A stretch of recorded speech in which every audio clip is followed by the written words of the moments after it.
su arina ya gama ɗimauta ne, sai yanzu na gane yadda yake sai in kana da anini.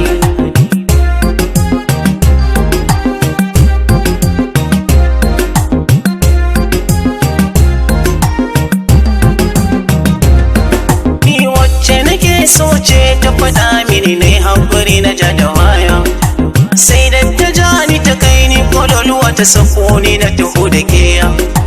Suna da daɗi in ji masana harsashe ni na yau jayayya, daɗin kaɗan ne sai wahala ku sauna ina da bayani.